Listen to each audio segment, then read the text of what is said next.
Hello students, welcome again to the Nimbus online platform.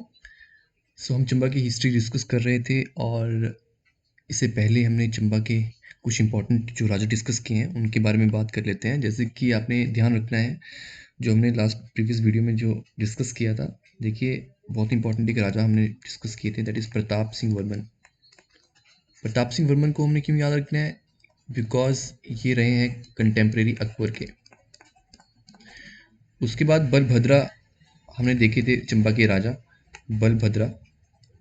इनके समय पे ना ही सिंह ना ही वर्मन, किसी तरह का कोई फिक्स यूज़ नहीं हुआ है।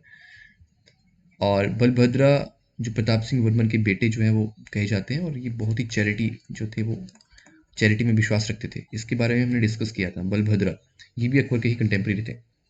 उसके बाद फिर हमने डिस्कस किया था बलभद्रा के बेटे जनार्दन के बारे में, और जनार्दन जो थे वो आपके जहांगीर के कंटेम्प्रेरी थे। हम मुगलों के कंटेक्स्ट में इनको देखें तो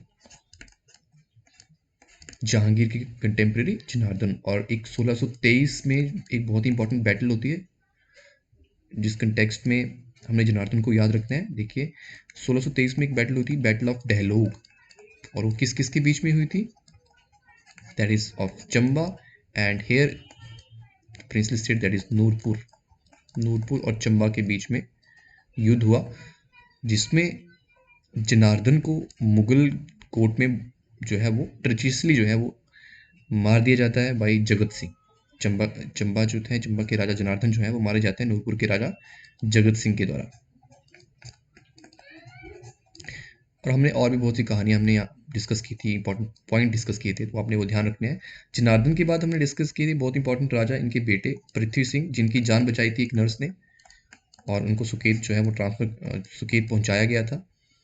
एंड वहीं पे फर्दर वो ग्रो अप हुए थे, और लेटर ऑन वो रिगेन चंबा को करते हैं जगत सिंह से, क्योंकि इस बैटल के बाद जगत सिंह के पास पूरा चंबा का कंट्रोल आ गया था। तो अपने किंगडम को रिगेन करते हैं 1641, जब जगत सिंह के जो है वो शाहजहां के साथ कन्फ्लिक्ट आ जाते हैं, जब वो मुगलों के अगेंस्ट जो है रिवॉल्ट करते हैं। 1641 यहाँ पे ध्यान रखना है। एंड यहाँ पे जगत सिंह ने रिवॉल्ट किया था। पृथ्वी सिंह के बारे में हमने जो भी इंपॉर्टेंट फैक्ट पढ़े हैं वो अपने प्रीवियस वीडियो में जो है वो देख लेने हैं और अच्छे से नोटअप करने हैं। सो यहाँ तक हमने अभी डिस्कस किया था हमने लास्ट वीडियो में। आगे की हम बात करते हैं, कुछ और भी इंपॉर्टेंट राजा हैं। सो आइए स्टार्ट करते हैं। नेक्स्ट जो राजा है जिनका आपने ध्यान रखना है, देखिए वो है छतर सिंह।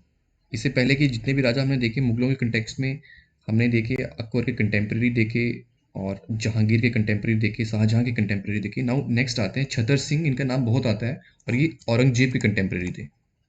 अब आपको पता है औरंगजेब के समय पे बहुत से ऐसे राज्य थे जिनके साथ इनके रिलेशन, मुगलों के रिलेशन ख़राब हो गए थे।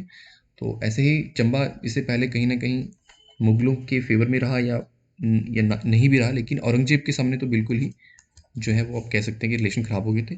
औरंगजेब और छतर सिंह को हम याद करते हैं। देखिए बहुत ही इंपॉर्टेंट बात है कि इनको ऑर्डर दिया था एक औरंगजेब ने सारे हिंदू टेम्पल को डिमोलिश करने का।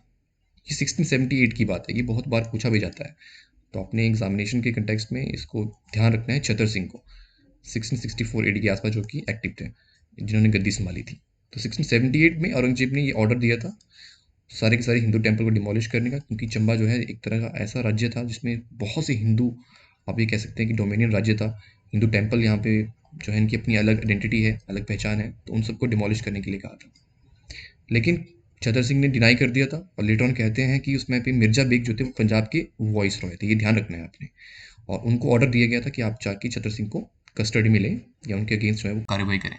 लेटर ऑन कहते हैं कि in the mean time Chhatar Singh ने एक कन्फेडरेशन बनाई, जिसमें राज सिंह ऑफ गुलेर भी शामिल थे, क्योंकि गुलेर भी पहले मुगलों के एक तरह से आप कह सकते हैं कि गुलेर ये फेवर में था। एक आप कह सकते हैं कि मुगलों के थ्रू लॉयल था। अगर हम शाहजहां तक की बात करते हैं, कोई ऐसी मेजर रिवॉल्ट गुलेर से नहीं दिखेगी, क्योंकि कांगड़ा से बन के जो है वो नया राज्य जब बना था 1405 के बाद, तो मुगलों के कंटेक्स्ट में गुलेर के कुछ हमने ऐसे रिलेशन खराब होते हुए नहीं देखे। लेकिन हम बात करते हैं औरंगजेब की, जैसे कि मैंने बताया कि इसमें भी बहुत से पहाड़ी राज्यों के साथ जो था वो जो है वो आप कह सकते हैं रिलेशन खराब हो गए थे। तो इसमें छतर सिंह ने कन्फेडरेशन बनाया था, जिसमें राज सिंह ऑफ गुलेर भी शामिल थे। ये आपने ध्यान रखना है। धीरज पाल बशोली, जो कि जम्मू का एक स्टेट है, बशोली, धीरज पाल उसमें शामिल थे कन्फेडरेशन में। कृपाल दियो ऑफ जम्मू, जम्मू के राजा कृपाल दियो भी शामिल थे।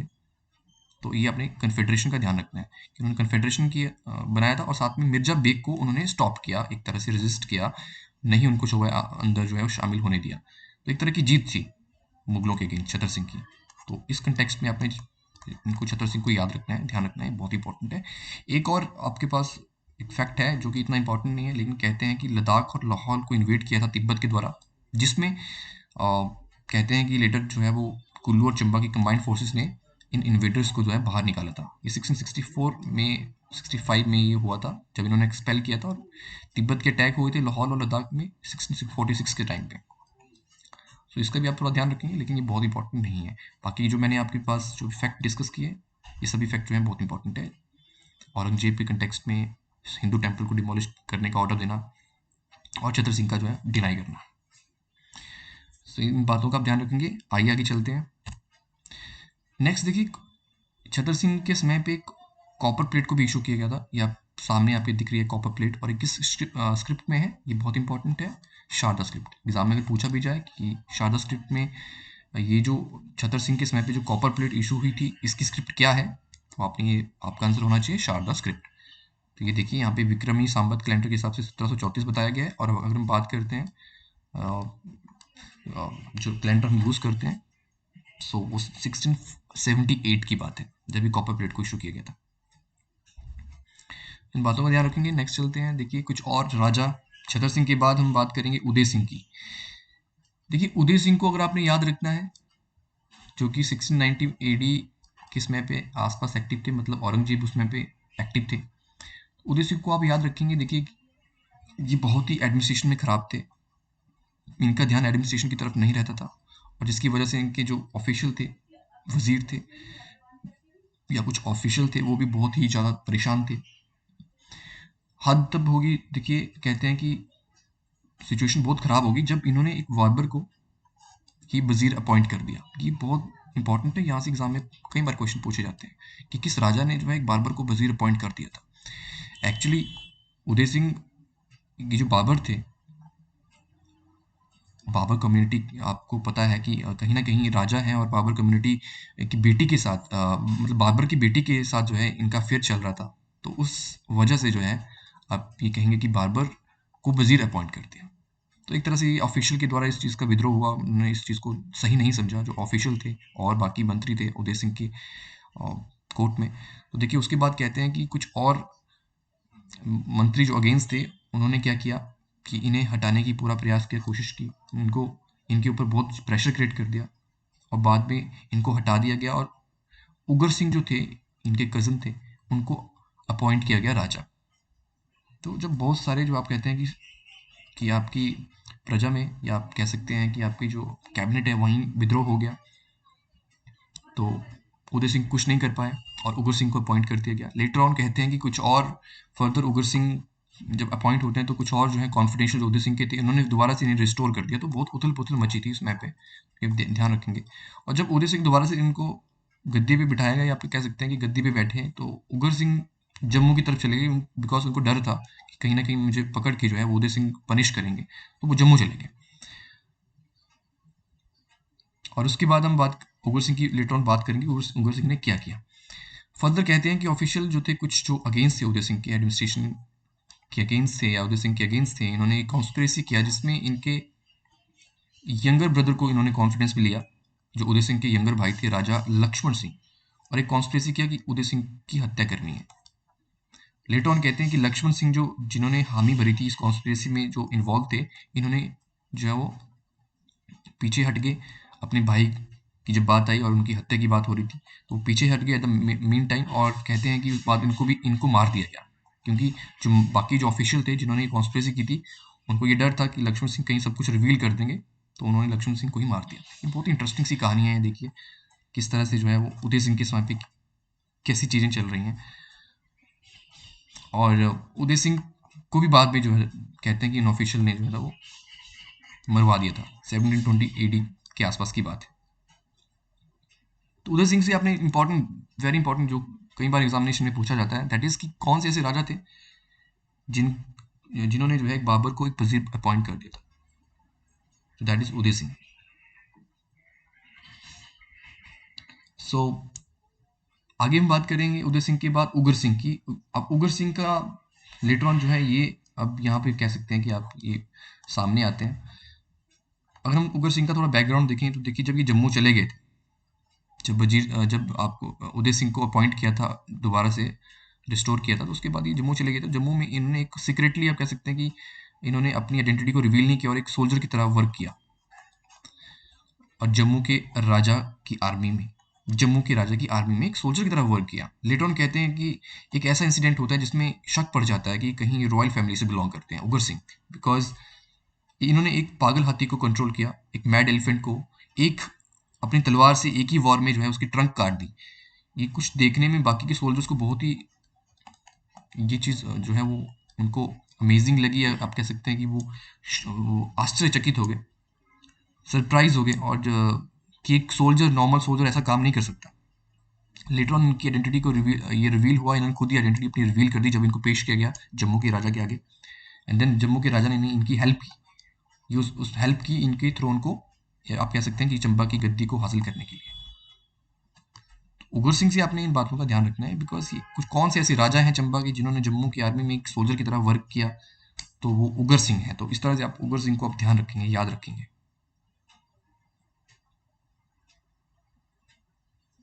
उसके बाद देखिए, उगर सिंह ने कुछ समय तक रूल किया, लेकिन उनको भी बाद में कहते हैं कि कुछ ऑफिशियल ने इनके अगेंस्ट हो गए ऑफिशियल, और इनको हटाया, इनको प्रेशर क्रिएट किया, गद्दी से हटाने के प्रयास किए गए। उसके बाद दलेर सिंह को अपॉइंट किया गया। दलेर सिंह के समय पे भी कहते हैं कि काफ़ी कुछ जो है वो जो स्थिति थी चंबा की, उस तनावपूर्ण थी, और एक अच्छी से हम कह सकते हैं कि सिचुएशन चंबा में जो थी वो एक अच्छी नहीं थी। तो दलेर सिंह ने भी कुछ समय तक रूल किया, और उसके बाद लेटर ऑन कहते हैं कि दलेर सिंह को भी हटाया गया, और उगर सिंह के बेटे उमेद सिंह जो है वो राजा बनते हैं। उमेद सिंह जो पहले एक तरह से आप कह सकते हैं कि दलेर सिंह के समय पे एक कस्टडी में थे, लेकिन बाद में ये गद्दी पे बैठते हैं उमेद सिंह 1748 ईडी के आसपास। ये वो समय था जब अहमद शाह दुरानी या अहमद शाह अब्दाली के अटैक जो थे वो भारत पे होना स्टार्ट हो गए थे। तो आप ध्यान रखेंगे, उमेद सिंह एक तरह से अहमद शाह अब्दाली या दुरानी के कंटेम्प्रेरी भी हैं, और अहमद शाह दुरानी को हम हमेशा याद रखते हैं। मराठाओं के और इनकी आपस में जो है मुख्य बैटल हुई थी 1761 में, that is your third battle of Panipat, जिसमें मराठा की जो थी वो हार हुई थी। Third battle of Panipat. So Umed Singh की अगर हम याद करें चंबा को, उमेद सिंह का कभी भी अगर जिक्र होगा तो देखिए, इन्होंने एक रंग महल पैलेस बिल्ड किया इन्होंने चंबा में। और कहते हैं कि जब इनकी डेथ हुई 1764 के आसपास, बहुत ही कम उम्र में इनकी डेथ हो गई थी। कहते हैं इन्होंने एक ऑर्डर लेफ्ट कर दिया था अपने मरने से पहले ही, जब उनकी हालत काफ़ी गंभीर हो गई थी, बीमार पड़ गए थे, कि कोई भी रानी जो है वो जो है सती नहीं होगी। None of the rani will become sati after my death. तो ऐसा भी एग्जाम में पूछा जा सकता है कि कौन से ऐसे राजा थे जिन्होंने ये ऑर्डर लेफ्ट किया था, क्योंकि उस समय पे जो थी ये सती प्रथा जो थी काफ़ी चलती थी। जिसे अगर हम सती प्रथा की बात करें तो आपको लॉर्ड विलियम बेंटिक आपको याद होगा, राजा राम मोहन राय याद होगा, और 1829 के आसपास इसे अबॉलिश किया गया था एक एक्ट के तहत, जब ब्रिटिशर ने पूरे भारत के ऊपर, मैक्सिमम भारत के ऊपर जो था वो कंट्रोल कर लिया था, एक्सेप्ट सिख किंगडम। अगर हम सिखों की बात करें तो सिखों को भी कंट्रोल में नहीं किया था, मतलब नॉर्दर्न जो पार्ट था सिखों के पास था, बाकी रेस्ट ऑफ इंडिया जो था वो ब्रिटिशर्स के पास था। सो लॉर्ड विलियम बेंटिक का नाम आता है, the governor general of Bengal. देखिए, उमेद सिंह की हमने बात कर ली, इनका अपने ध्यान रखना है। नेक्स्ट बात करेंगे राजा राज सिंह की। राजा राज सिंह भी बहुत इंपॉर्टेंट है। देखिए, ये संसार चंद के कंटेम्प्रेरी थे, और मतलब संसार चंद से ये बड़े थे, काफ़ी बड़े थे। लेकिन कहते हैं कि जब ये 9 ईयर्स के थे, जब ये उनके फादर उमेद सिंह की डेथ होती है, तो 9 ईयर ये ईयर के थे। और उस समय की हम बात करते हैं तो देखिए, ये वो दौर था जब अहमद शाह दुरानी के इन्वेजन हुए थे, और कांगड़ा के घमंड चंद ने उसका फ़ायदा उठाया था। घमंड चंद ने सारी जो टेरिटरी जो मुगलों के पास थी वो रिगेन कर ली थी, एंड ये काफ़ी पावरफुल हो गया था। एंड अहमद शाह अब्दाली ने इन्हें जलंधरा दोआब का जो था वो गवर्नर भी घोषित किया था 1759 के आसपास। तो उस समय पे जो था वो कहीं ना कहीं घमंड चंद अपनी टेरिटरी एक्सपेंड कर रहा था फ्रॉम मुगल्स, ठीक है, एक्सेप्ट कांगड़ा फोर्ट। इन्होंने कांगड़ा फोर्ट को के अलावा जो है बाकी सारी जो टेरिटरी जो मुगलों के पास थी वो उन्होंने रिगेन कर ली थी। तो गुमन चंद अपनी टेरिटरी एक्सपेंड कर रहे थे और कहते हैं कि इन्होंने जब ये चंबा के राजा राज सिंह बहुत छोटे थे तो उन्होंने इस चीज़ का फ़ायदा उठाया और कुछ एरिया जो थे अपने पास ले लिए। कहते हैं लेटर ऑन कहते हैं कि जो क्वीन थी उम्मीद सिंह की जो वाइफ थी, उन्होंने जम्मू के राजा से हेल्प मांगी क्योंकि वो जम्मू से ही बिलोंग करती थी रानी। तो रंजीत दियो का नाम आता है, जम्मू के राजा थे उस समय पे, उन्होंने हेल्प किया, बाद में हेल्प किया जिसकी वजह से गुमन चंद ज़्यादा कुछ एडवांटेज नहीं ले पाया। और कहते हैं कि एडमिनिस्ट्रेशन को देखने के लिए इन्होंने वजीर अकलू को अपॉइंट किया था। वजीर अकलू को अपॉइंट किया था रंजीत दियो ने, ताकि एडमिनिस्ट्रेशन चंबा की अच्छे से चलती रहे और आर्मी अच्छे से जो है वो मैनेज होती रहे। और लेटर ऑन कहते हैं जब राजा राज सिंह जो है एक सही एज में आते हैं और जब ये राजा की पूरी इनके पास पावर आ जाती है तो ये क्या करते हैं, वजीर अकलू को हटा देते हैं, जिसको जो है रंजीत दियो एक इंसल्ट मानते हैं कि उनके वजीर को हटा दिया गया। जिसके बाद कहते हैं कि ये एक आर्मी भेजते हैं रंजीत दियो, अमित पाल जो बशोली के राजा होते हैं उनको जो है वो कहते हैं कि आप जाइए चंबा में फोर्सेस लेके जाइए। कहते हैं कि बाद में लेटर ऑन चंबा ने जो है वो जस्सा सिंह, चंबा के राजा राज सिंह ने जस्सा सिंह रामगढ़िया की हेल्प ली थी। मैं जस्सा सिंह रामगढ़िया की बात करूं, देखिए वो दौर था, अगर हम बात करते हैं 1775 से थोड़ा पहले, ये अगर हम बात करते हैं तो जस्सा सिंह रामगढ़िया जो थे वो बहुत ही एक्टिव थे। ये बहुत ही इंपॉर्टेंट मिसलदार माने जाते हैं जिन्होंने सबसे पहले पहाड़ी राज्य थे अपने अंडर लिए थे। और पहाड़ी राज्यों ने जो था, चाहे नूरपुर है, जसवा है, कांगड़ा है, इन सबको जो है कहीं ना कहीं अपने कंट्रोल में लिया था और उनसे ट्रिब्यूट लेते थे। Jassa Singh Ramgarhia was the first मिसलदार to be just to control over the hill states। तो 1775 से पहले की ये बातें हैं। अब हम बात कर सकते हैं 1770 से 75 के बीच की बात है। लेटर ऑन कहते हैं कि घुमंड चंद जो थे वो जस्सा सिंह रामगढ़िया के द्वारा जो था वो थोड़ा हार गए थे, तो इस वजह से जो था वो कांगड़ा भी एक तरह से आप कह सकते हैं कि सिखों के कंट्रोल में था। घुमंड चंद की भी डेथ हो जाती है लेटर ऑन, और संसार चंद भी बहुत छोटे होते हैं जब ये राजा बनते हैं। आगे फिर संसार चंद की कहानी स्टार्ट होती है। और राज सिंह की अगर हम बात करें तो दोनों एक कंटेम्प्रेरी होते हैं। कहते हैं कि बधरवा की जो है बधरवा के संपत पाल की बेटी के साथ राज सिंह की शादी होती है, जिससे बधरवा भी एक तरह से एक यूनिट बन जाता है चंबा का एज अ फोर्स। तो ये बातें कुछ आपने ध्यान रखनी है। आगे देखिए, राजा संसार चंद जब गद्दी पे बैठते हैं और वो 1787 के आसपास आप कह सकते हैं कि ये कांगड़ा फोर्ट को हासिल करने में सक्सेसफुल होते हैं। जैसा कि हम प्रीवियस वीडियो में हिस्ट्री में ये सब पढ़ चुके हैं।